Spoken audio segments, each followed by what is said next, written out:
I was watching a lot of your content, and I've seen you and Bill Nye, and I, you know what I did when you were speaking? All I did is focus on Bill Nye. I'm like, when he gets upset, his facial expressions. I don't know if did you see that or no? Have you seen it? The way he was getting agitated by it was just entertaining to me to see.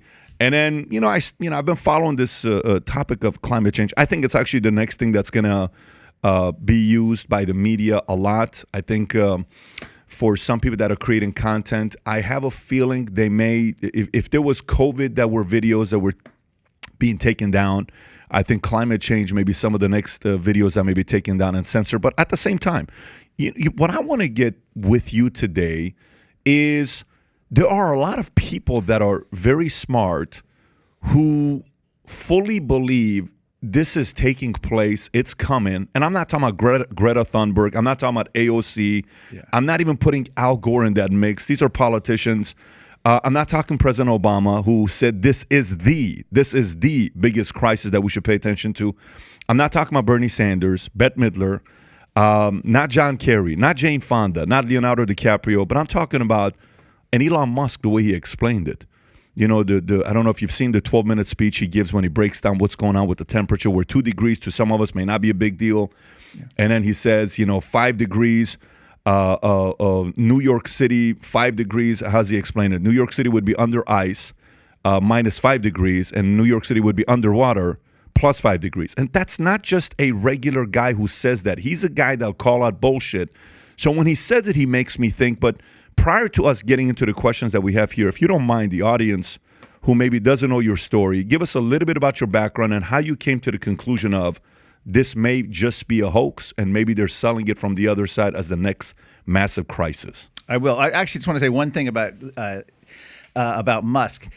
Fascinating figure. I don't know what year that speech you're referring to. Do you remember when it was done? That 2-degree. I can pull it up. I can see what year it was. I'll get it for you right now. I just wonder what his views are now on climate post-COVID.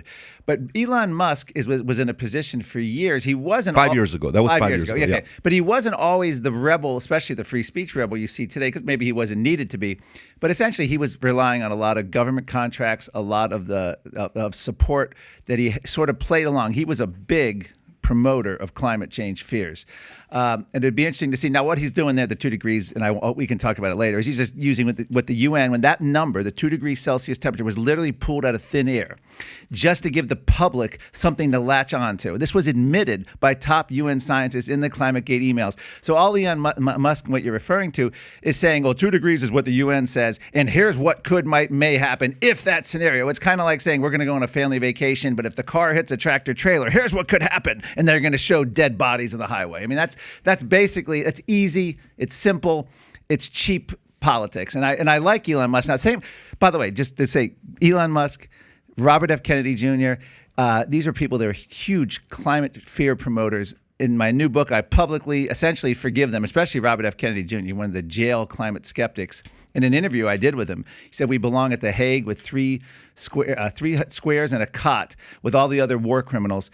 And I forgive him because of the way he came around on COVID and was just one of the most incredible anti-tyranny speakers. Oh, he got censored by Instagram, by everybody. I mean, we've had him on multiple times, and every time videos would get flagged on what he had to say. And this is the #1 environmental attorney in America, apparently, based on what a lot of people would say. So if you like this clip and you want to watch another one, click right here. And if you want to watch the entire podcast, click right here.